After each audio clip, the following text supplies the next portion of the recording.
Welcome to the WWE Podcast, your place for the most passionate wrestling analysis on the web. Just turn Roman heel. What is WWE waiting for? When other wrestling podcasts put you to sleep, you can count on the WWE Podcast to keep you engaged and asking for more. I've been watching wrestling for over 20 years, and that was one of the best matches I've ever seen. This is unlike any other wrestling analysis. So without any further delay, let's get the show started right now. Welcome to the WWE Podcast on this Raw review edition of the show, and it is July 2nd, 2019. Couple days away from Independence Day. A lot of you taking time off work, extended weekends, and I hope everybody has a safe and fun holiday weekend. Of course, I'll still be back tomorrow night to discuss SmackDown Live and all of the fallout that comes from Raw, which I would imagine that there would be. To be totally honest with you guys, one of the best Raws that I've seen in months, if not more than a year. It was watchable. As if that's the bare minimum now, but it was very watchable. It was exciting at times, well booked, not without its flaws, and of course we'll get to those, but this is mostly a positive show from WWE. It seems as if this is a long overdue show that gave fans something to get excited about, and I would assume that the ratings would reflect this as well. From AJ Styles turning heel to The Undertaker returning with a kind of an explanation to, of course, the opening of Raw with Braun, Stroman, and Bobby Lashley. And I will start there in just a minute, but if you haven't joined us before, thank you for joining us. There are a lot of options out there for the wrestling fan, and I'm glad that you stumbled upon us, or if you are a longtime listener, thank you very much. This is a show that is by a fan for fans. So check us out 4 times a week and sometimes more, maybe more, depending on if it's a pay-per-view week or not. As Fox rolls into its Friday SmackDown schedule in the fall, we will have to adjust accordingly. But as the show currently stands, we record Sunday and then Tuesday, Wednesday, Thursday. So tomorrow, again, as I said, SmackDown, and then on Thursday or Friday, one of the two, because obviously Thursday falls on a holiday this year, I might be doing a recording on Friday with my co-host Mary Grader this week, and excited to be talking to her about an extremely eventful week, obviously with Paul Heyman and Eric Bischoff being appointed executive directors of Raw and SmackDown respectively, to all the fallout from this Raw and to what will be an exciting SmackDown. SmackDown is being aired right now as we speak. So I'm sure that there will be a lot to discuss this week, and always a fun thing to do to bring in a co-host and get another's opinion on the whole deal that is WWE and the debacle that is sometimes WWE. So again, Thursday, I'm leaning more towards Friday only because, again, of the holiday. So keep your ears peeled for that audio coming to you later this week. Now, as I said, I want to talk about Bobby Lashley and Braun Strowman. A feud that was utterly ridiculous. Again, over the past few weeks, it has been utterly ridiculous. Has had little to no build. We've seen them in tug of wars, in arm wrestling matches, and now we get this. And this is one of those turning points in a program that actually makes you care. Before this, I want everyone to raise their hand for those of you that actually cared about the program between Braun Strowman and Bobby Lashley. Anybody? Bueller? Right. It was a feud that was nothing more than a Vince McMahon special of it's the big man versus the big man, with little to no context, little to no backstory, and now we have one. The program has essentially, to me, started as of July 1st, 2019, between Braun Strowman and Bobby Lashley. And was that stage meant to collapse? Yes. The LED board meant to implode? Yes. Of course. I tweeted this out earlier. Of course it was staged. It was not impromptu, okay? It was meant to happen. But that doesn't matter to me. When I'm watching wrestling and wrestling's good, that part of my brain goes away and I care only about the story and I get invested in the story. And I am now invested in Braun Strowman and Bobby Lashley. A sentence I did not think I would say coming out of Monday Night Raw. And I'm saying it, and now I'm extremely interested to see the follow-up. What I would not like them to do, and what I'm fearful of, and what they have a history of doing, is after a big angle, a big spot, you'll have both guys come back next week like nothing happened. No neck brace, no crutch, no anything. And I really hope they don't make that fatal mistake, which would make the whole thing look like a clown show if they do that. And I'll have faith that they won't, because it was such a big spot. It's got a lot of attention. It's got a lot of people talking. And it's got me talking in a very positive fashion. I would give that an A to an A- of a segment. There was no 20-minute promo to open Raw. It was straight in your face. Falls count anywhere. They were both extremely physical, and obviously ends with Braun Strowman slamming Bobby Lashley through the LED board to the back, and I could do without the insane amount of fireworks that go off. It almost looked like a pre-4th of July spectacular. I know that it's supposed to be dramatic, and they're supposed to make it spectacular, and I understand that. I'm with you on that. I would have just toned down the fireworks a little bit because it looked a little too much, but that's just a small tweak in what otherwise I'm typically destroying the opening segment of Raw. Very well done by the booker, whoever idea this was. Great. Loved it. Got me invested. You have me now. You have me for this program. And where they go from here is anybody's guess. Because, I mean, you can't continue to try to top the program in this fashion, right? It can't be just trying to one-up the program via slamming next time Braun Strowman gets slammed through something. I mean, I don't want the program built around stunts. I want the program built around a good story and a good reason why Braun Strowman did it and what Bobby Lashley is going to do to Braun Strowman and why the next time that these two lock horns. I'm fearful that it'll become a spot fest and it'll become very one-dimensional, as the Braun Strowman character has over the last year, of just being this big dumb oaf that is super strong and lifts up big things and tips big things over. And I just don't want this to carry into this program, because you have people talking. It was a acclaimed, very highly regarded segment, and for good reason. When is the last time we have been talking about a Monday Night Raw open in this positive of a light? It is something that you can really build off of. I don't know what the end game is. I don't know if they expected this to be as positively received as it has been. And I'm just glad that it got the attention that it deserved. It got the review that it deserved. And for Bobby Lashley, who up until this point, and yes, he had his Intercontinental Championship run, and it was a nice pairing with Lio Rush, and he had his poses and his weird, awkward promos and his three sisters and all that nonsense that he's been dealing with since he came back to WWE. Now you have him the most relevant that you've ever had him in WWE.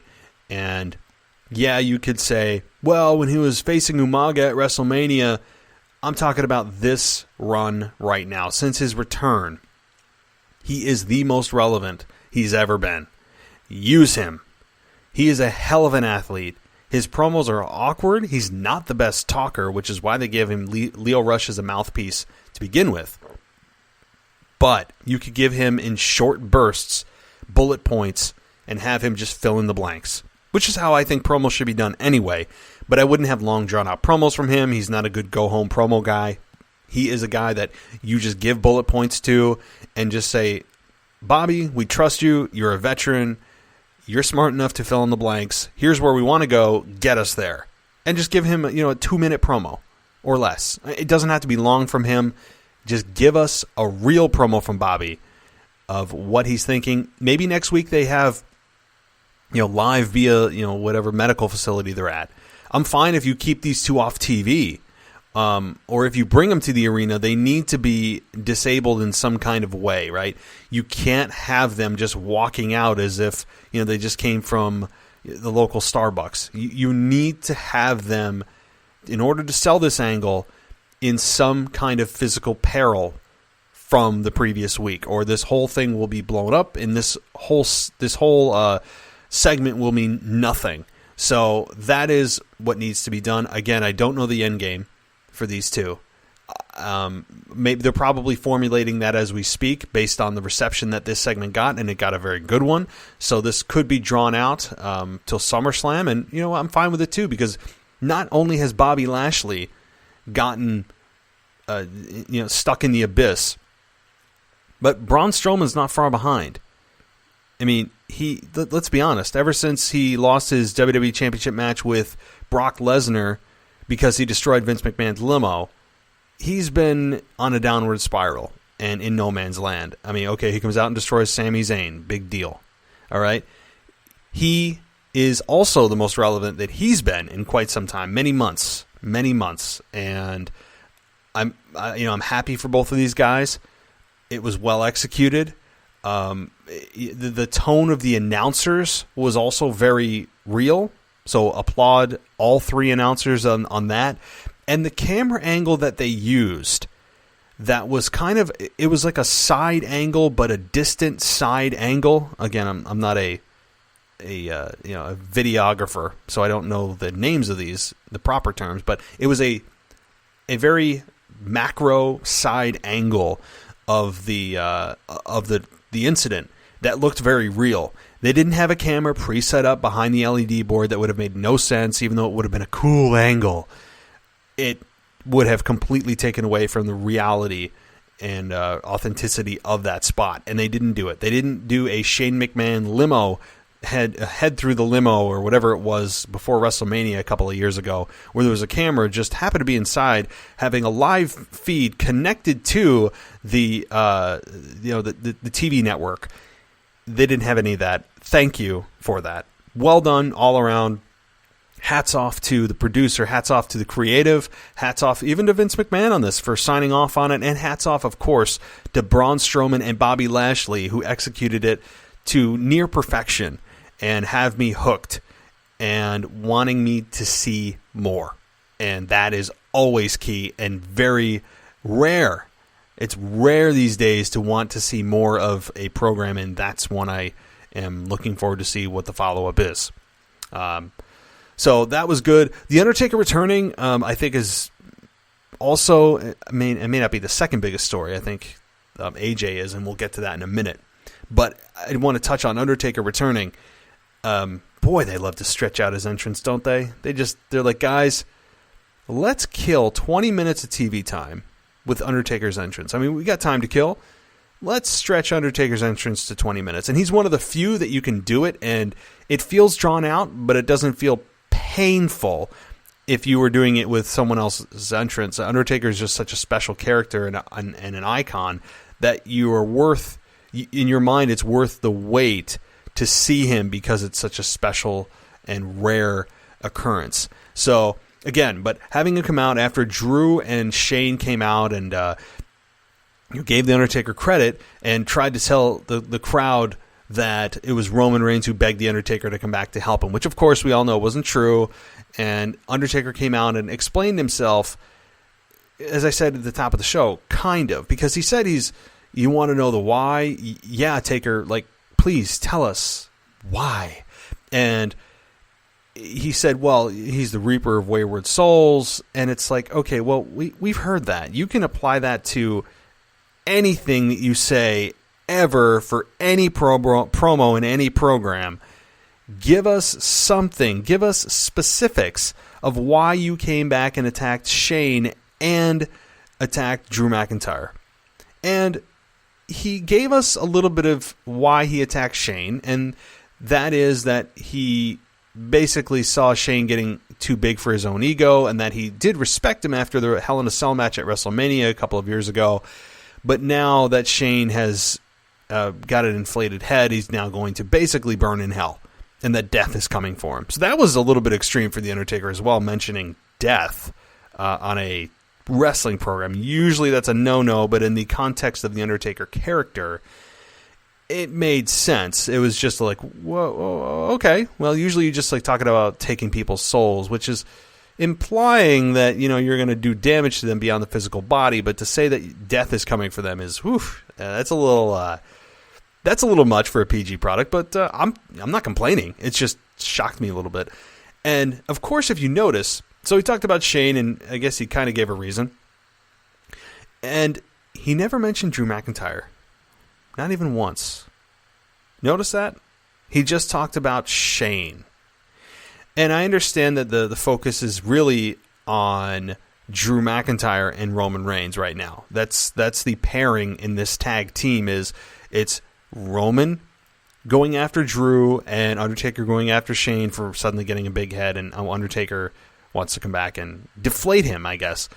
So I understand that, and if Undertaker is going to be indeed having a program with Drew McIntyre at WrestleMania 36, then you would want to keep these two distant, and you would want to only have them cross paths when it's time for them to have to cross paths. Even though Drew did talk about Undertaker didn't respond in kind to Drew in any kind of direct fashion, which just tells me they're keeping these two distant for now. I'm in favor of a WrestleMania match with these two. I think it could be very entertaining. Drew could make Undertaker look very good. He's certainly seasoned enough now. He's got the look. He's got the promo. He's got just all the tools right now to get a nice rub-off Taker and to use that as another launching point in his career, which is all about making new stars, and that could very well do that. So overall, I mean, I didn't expect any physicality. Undertaker doesn't need to come out and take a beating. I don't want him to take a beating at this point, risking injury, to be honest with you.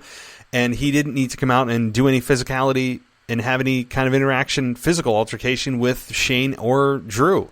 It was executed the way that it should have been, and that was Taker making an appearance, killing a lot of TV time with his entrance, giving us I'll say acceptable explanation, because I told you I would take anything, and I'll take anything, so I'll go with this. That Taker explained why he attacked Shane, and so that was nice to see. And so we'll have to see where this goes, and I fully anticipate that this match with Roman Reigns and with Shane and Drew McIntyre at Extreme Rules will probably end in some kind of wonky, honky-tonky fashion. I do not believe it'll be a clean, crisp win for Roman and Taker. But that time will tell. Time will tell. We are only, 2 weeks away from Extreme Rules? So lots of time between now and then, but I think that this is more of a program that the seeds are going to be set for, particularly Shane, between Drew and Taker, that the seeds will be planted at Extreme Rules. Maybe Taker and Roman win, and then Drew viciously attacks Undertaker, and we don't see Undertaker for months, leading to a Undertaker return later in the year, challenging Drew McIntyre to a WrestleMania 36 match. I mean, there's multiple ways to do it, but keep an eye out for that. This is all about Drew, and I believe it's all about Taker, seeds being planted for a future match. So that's another thing I really like too. So that's 2 in a row of things that I enjoyed. Something that, because I got to mix it in, and I told you that there were there were a couple of things that were lowlights for me, and one of them was Becky Lynch, and to a lesser degree Seth Rollins. I know they appeared on screen at the same time, and I know that they kind of have to right now because they're in a tag team match coming up, so you can't have them really appear separately. I hope that after this tag team match that they go their separate ways and we never see them really hanging out backstage or cutting promos together again. Becky Lynch is getting very awkward on the mic. There's no other way to put it. I'm not against her. I'm not turning on her. I'm just uncomfortable by her. Her trying to be funny about Seth was weird. She was just making like weird noises, weird sound effects about Seth, and it didn't make a whole lot of sense. I know that it was supposed to be comedic in the way that it was, it went on too long, and oh my God, is she just going to stop with these sound effects? Like, no, like it was very weird. It was very weird. And they had kind of an interaction that felt forced at times, of them trying to be cute and natural together, like they're, not on camera. And it felt like they knew they were on camera. That's the problem. I'm not feeling them on camera right now. They don't have a very good chemistry when the camera's on. And it's because I think they know the camera's on and they don't know how to act. Because how they act when the camera's not on is probably not appropriate for their characters when the camera is on. So they're trying to find some hybrid version of it. And it's just coming across awkward. I'm not interested in seeing them on screen again after this program runs its course and Baron Corbin and Lacey Evans lose. And they will. So, yeah, it's just weird. And Becky Lynch calling people dopes, I'm over it. I mean, is she like Elmer Fudd? Like, can't she come up with another name? I know it's PG. You don't have to be, calling, people swear words or whatever. But there's got to be a better word than dopes. Please, Becky, you're killing me here. You're killing me. And then furthermore, something I did like, though, was Maria and Mike Kanellis interrupting. Maria's a underrated promo, I believe. I think that she's believable. Her and Mike are a good pairing, and her talking about pushing a baby out and all that. And so they ended up in a match together, and Maria reveals that she's pregnant, although we all think she's just BSing, which I don't really honestly know yet. She didn't let us know, but she suddenly just turned on Mike, saying she's ashamed that he is the father of her children, and it held my interest because these two had a kind of a semi run on SmackDown, and then that just faded away quickly. I believe they were involved with Sami Zayn, and then that just went away, and then we forgot about them completely. And so Maria immediately turns on Mike. I don't know where this is going because they can't have a match together. This is, the non intergender match, period, right? Mixed tag versus intergender. There's a difference.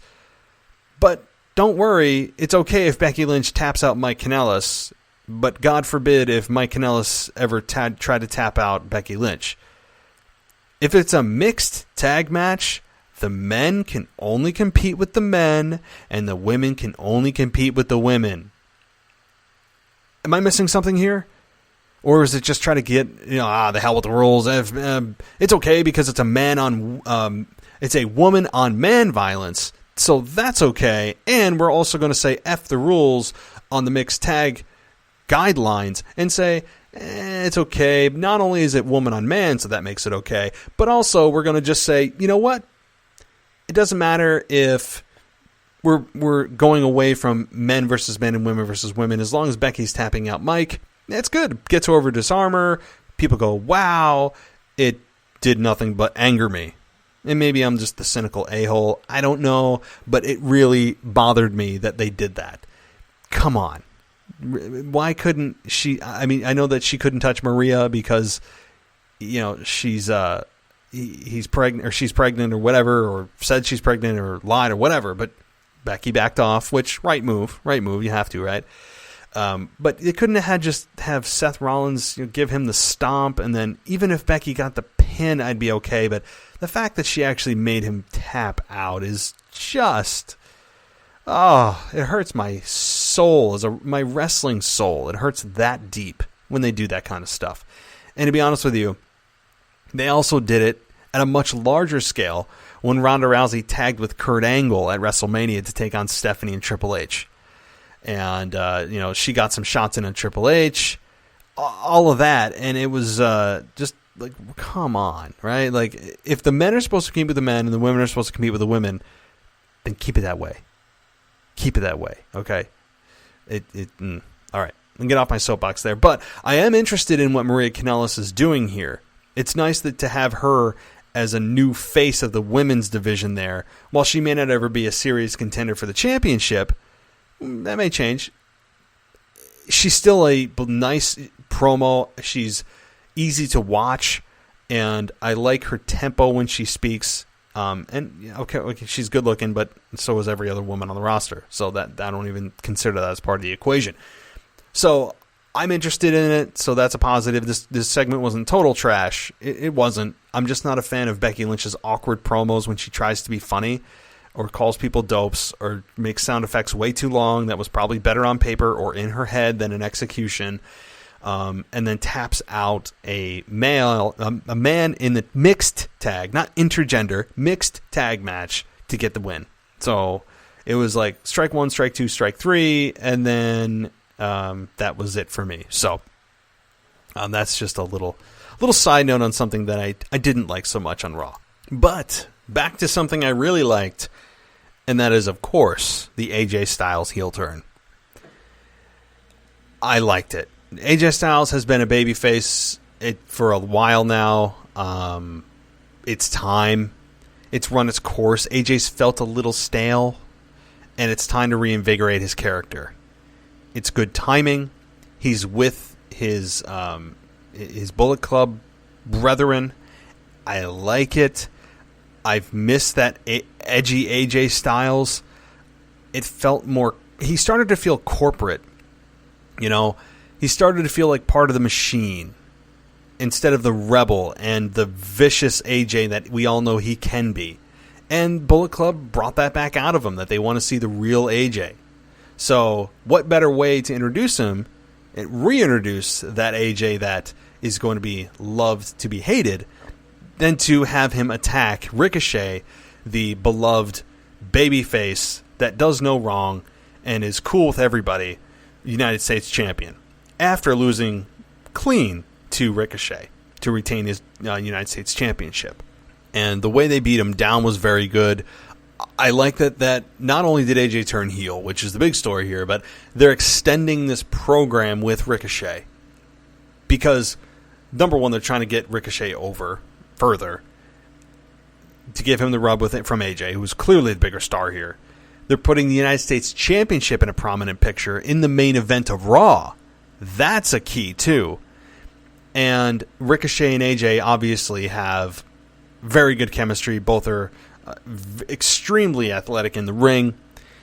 It is a joy to watch Ricochet in the ring. The crazy SOB that he is and the crazy you-know-what that he can do is just breathtaking. And I am of course critical of how much shelf life does this kind of style have, which I'm still concerned about. I think that a style like this is concerning of, well, how long can he do this? Like, he is not only putting a lot of wear and tear in his body, but he's putting himself at a higher level of risk, and sometimes his opponents, based on the maneuver that he's doing.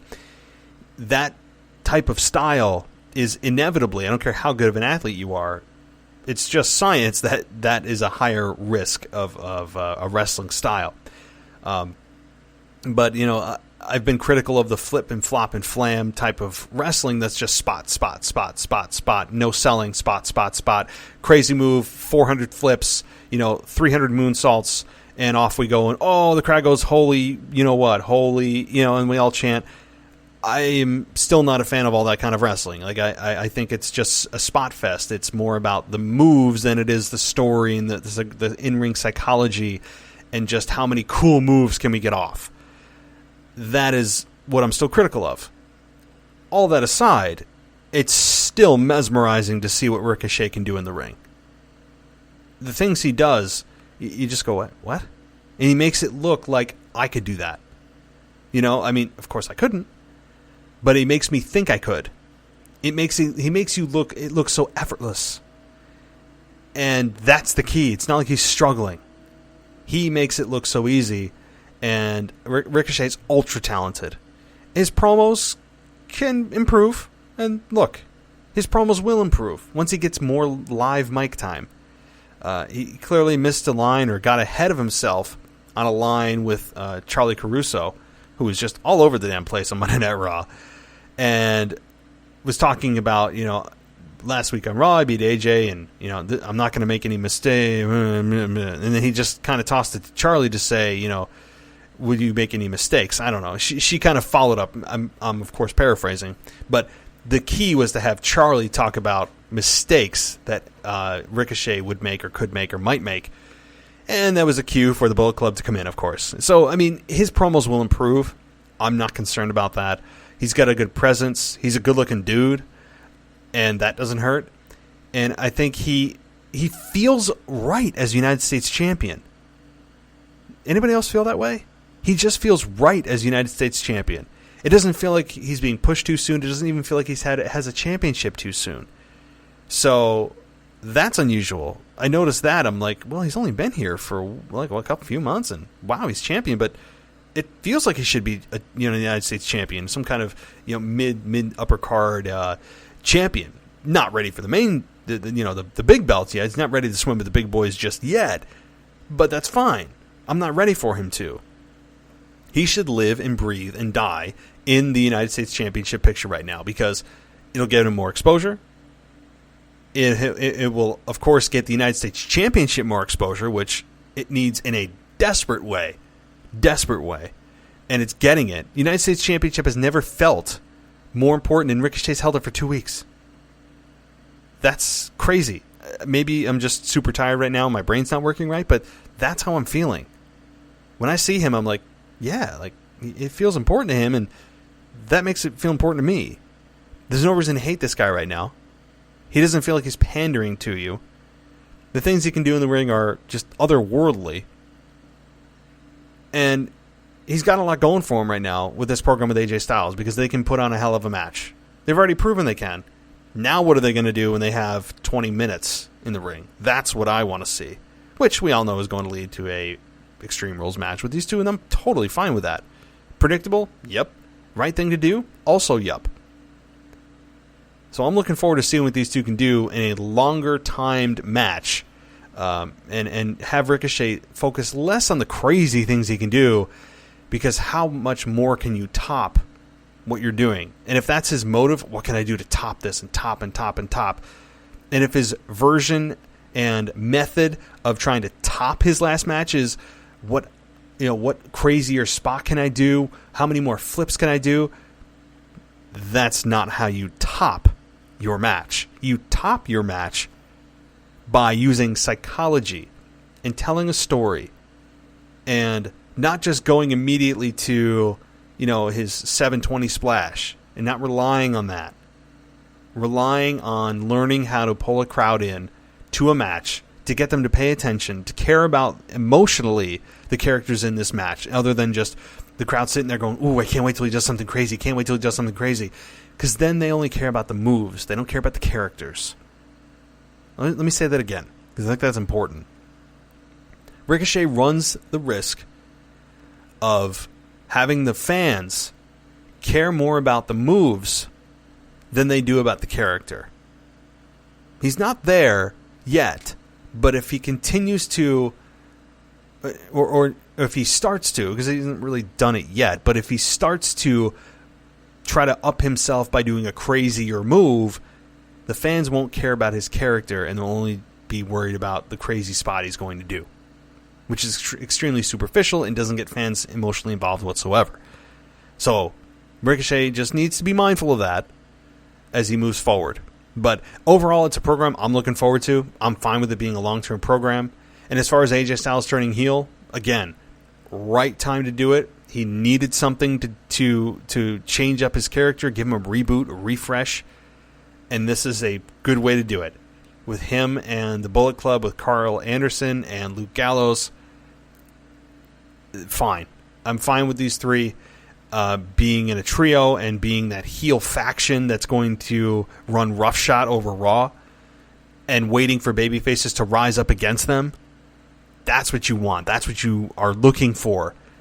It's going to take time for them to build a little heat and for AJ to fully establish himself that, okay, I'm a heel now. Which he did it on Raw, but the follow-up promo, the tone of it, how he talks to the fans are going to be and is going to be key into the direction of his character, which obviously is heel, but why? Does he blame it on the fans? Does he say that I got soft? You people made me soft over the years, and look what's happened. I don't have gold anymore because of you. I mean, there's places you can go with it. And I'm looking forward to this reboot of AJ Styles. Again, his babyface run was very successful. Very successful. It was just time. And they pulled the trigger at the right time, and he has the right people behind him. He has his heaters behind him, his two cronies that he can take the beating, that they can take the beating for him, while AJ Styles comes in and at the opportune time, so they can do the dirty work for him. It just makes sense. It just makes total sense. So whether the New Day come in after him, I don't know, maybe a new faction, we'll see. We'll see. Maybe even Bray Wyatt shows up. Who knows? But I'm enjoying it. So that's something else I really enjoyed from Monday Night Raw, was the heel turn of AJ Styles. Samoa Joe and the War Raiders versus the New Day. Oh my God. Now I have War Raiders down. I'm reading War Raiders. I thought it was the Viking Raiders. Did they change again? I didn't really hear. I don't remember what they said on Raw, but the text I'm seeing from the results of Raw, just as I'm going through this, the War Raiders, did they change it again? Wasn't it the Viking Experience, and then the Viking Raiders, and then now the War Raiders? Is this just going to be their gimmick where they just continually tweak their name every week? Is that the gimmick? I don't know. I feel very Ascension-like here. They remind me of Ascension. And we all know how they turned out. So, but look, Samoa Joe winning here, right move, but also makes me fearful that, okay, we've seen Joe win. Now let's get to the pay-per-view where you put doubt in the fans' minds. He can beat Kofi. He beat Kofi. But when you get to the big dance and the title's on the line, I still believe that the WWE is not going to pull the trigger with Joe as champion. I still believe that. So while they, for the next couple weeks, may try to make the fans believe and try to put doubt in the fans' minds of Kofi not being able to beat Samoa Joe, if Samoa Joe gets the upper hand the next couple of weeks, look out. Look out. I mean, general rule of thumb, I would say about 75% of the time, the go-home show for a pay-per-view, whoever gets the upper hand typically loses at the pay-per-view. Again, not a hard and fast 100% rule, but in general, that is the case. So if Samoa Joe gets the upper hand the next 2 weeks, you can pretty much take it to the bank that Kofi Kingston retains the WWE Championship at Extreme Rules. So just also something to keep an eye out. But I liked Samoa Joe putting over his finish, having Kofi pass out, and Samoa Joe gets the victory here with the Coquina Clutch. Very good. Very good. We also had Cesaro destroy No Way Jose. Don't really honestly care about that. I mean, I know this is the WWE podcast, but how am I supposed to care about No Way Jose? Somebody please explain. How do I get invested in this character? Because he has a conga line? Like this guy gets paid, hundreds of thousands of dollars in the biggest wrestling company in the world, and I'm supposed to take a guy seriously that's backstage with a bunch of yo-yos doing a conga line. Sorry, doesn't work for me. So Cesaro destroyed him. Good, I'm fine with that. R-Truth was part of Jose's conga line, and he taunted Maverick, who was watching the show with his wife at ringside. It was just the usual group of mid-carders that chased off Truth before Cesaro inflicted his damage. I mean, it's just the usual suspects. And they all got to run in a straight line, which is just, it's too much. It's too much for me. The Street Profits made their Raw debut multiple times. And I'm not sure. Look, I don't watch a lot of NXT. I would love to. It's called I don't have time, or I would. And maybe, here's a thought. I'm not going to, don't hold me to it, but maybe I will implement a NXT only show that I do once a week, or I have other co-hosts do without me once a week, talking about NXT only. Maybe I will. That's something I haven't really thought about until just this moment. But let me know what you guys think about that. I just kind of gauge the interest in that. If you guys want to hear an NXT only podcast once a week on this feed, shoot me an email or tweet me at the WWE Podcast. Again, my email is realwwepodcast@gmail.com. Maybe an idea. So we'll see. But again, the Street Profits, they're the NXT Tag Team Champions, Angelo Dawkins and Montez Ford. They cut a promo about bringing the swag back to Monday nights, and they were interrupted by a Heyman promo about Brock Lesnar possibly being in the building, but I don't know. Again, Paul Heyman's just going to incessantly tease us. Hey, Paul, how about you don't remind us that he's the Money in the Bank champion, Money in the Bank briefcase holder, instead of coming out every week reminding us he is, to remind us, oh yeah, Brock could be here. I know that the logic is, it brings in ratings or gets people excited. You don't know if he's ever going to be here, but by reminding us he could be here and you're going, oh, well, if he shows up, cool. If not, I don't really care either. You're already diluting the interest in having him be there by reminding us, oh, that's right, Brock is champion. Or I keep saying champion. Brock is a Money in the Bank briefcase holder. So how about you just don't show up and have Brock Lesnar just have his music hit and then cash in, which would be much more of a surprise than reminding us every week. If you're truly trying to make it a surprise for the champions of Kofi and or Seth, why would you do that? Right? So it's a little bit counterproductive, but I understand that they need to just keep it fresh in fans' minds. But if you're trying to make it more unpredictable, wouldn't you just have Heyman not be there? I'm not sure. There's a little bit of a reverse psychology with Heyman always showing up and reminding us that, oh, I'm going to tease you, he's here, but maybe he's not. I don't know. I'm going to play coy. It's just a little much for me, but I know what they're going for. I think being counterproductive to the goal that they're actually trying to achieve, right? Okay, but the Street Profits, I don't know what to make of them. To be honest with you, they just kind of debuted, and that's fine. I'm fine with new. Wrestling fans love new. I don't know where they're going with them. They're interesting. I don't know. I guess I don't know if this is the official call-up, but they're NXT Tag Champs. So you would think that if they're NXT Tag Champs that they would still need to show up at NXT, but maybe they're going to be doing double duty here and also being on Raw, maybe defending their NXT Tag Team Championships. I'd rather just have NXT stay with NXT, to be honest with you. I know that some people look at it as, well, once they lose the belt, they're coming up to the main roster, and that's too predictable. But sometimes, you know what? It keeps NXT in its own world, which is what a lot of fans love about NXT. It doesn't feel like a WWE product, even though it's completely WWE, but from the mind of Paul Levesque, Triple H. So, I don't know what to make of the Street Profits yet.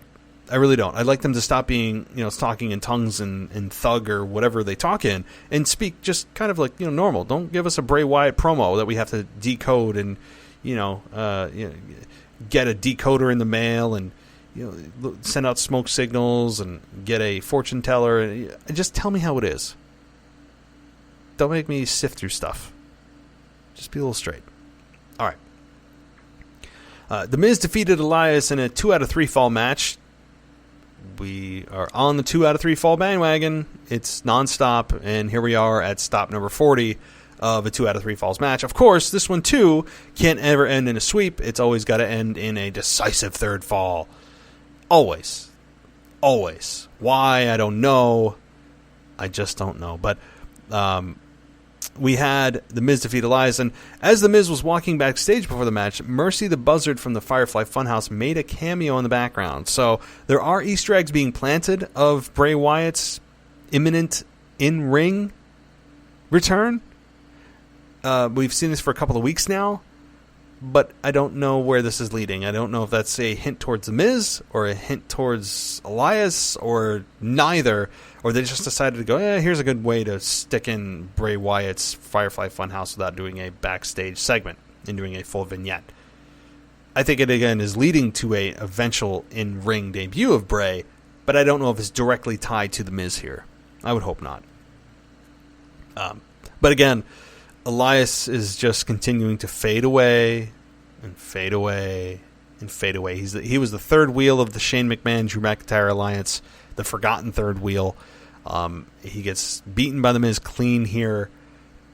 Elias needs something quickly. He's I don't want to say he's dying as a character, but he's certainly wounded. Let's put it that way.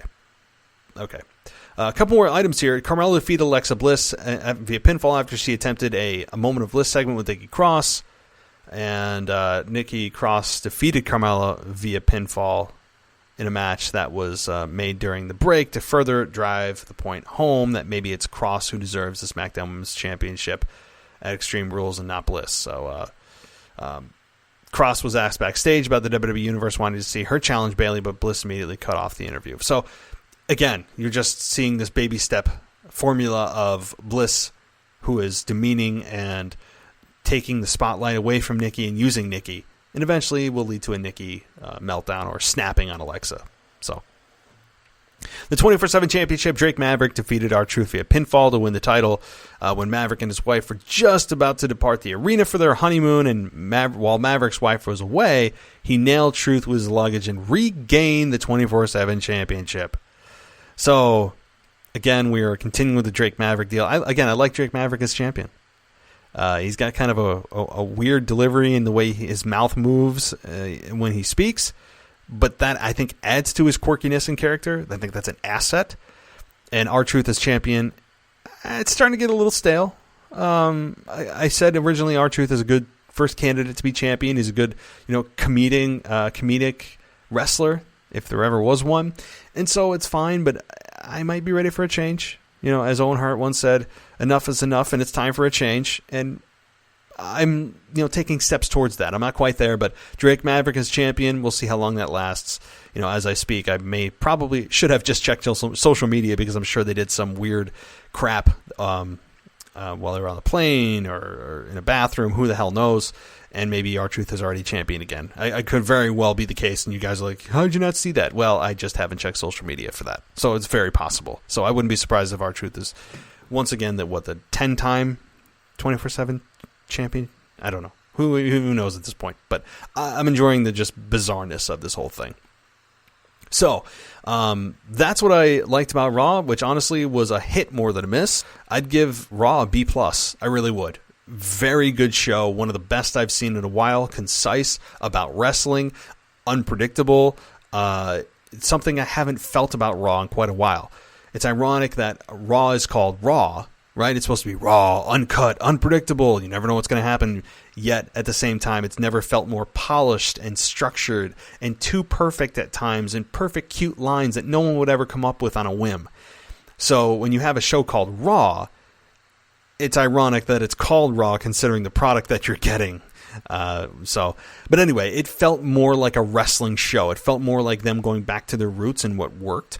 And I like that. So hopefully they keep this up on SmackDown and for the foreseeable future. So again, when Raw deserves credit and WWE deserves credit, guess what I do? I give them credit. This is not a WWE bashing show. Just over the last few months, you could even make case for years, it has felt too polished and too structured and too controlled. And they started to get away from that on Monday night. We hope it's not an anomaly. We hope it's something that's a trend. But time will tell. So, guys, that's all I got for you today. Again, I'll be back tomorrow with my SmackDown Live review. And then Thursday, again, more likely Friday, I'll be joined by a co-host to wrap up everything in wrestling for this week. So, again, check out the website at wwepodcast.com. A new article was just published yesterday that you guys should check out. And lots of other goodies on there for you. So, guys, until then, I'll talk to you next time.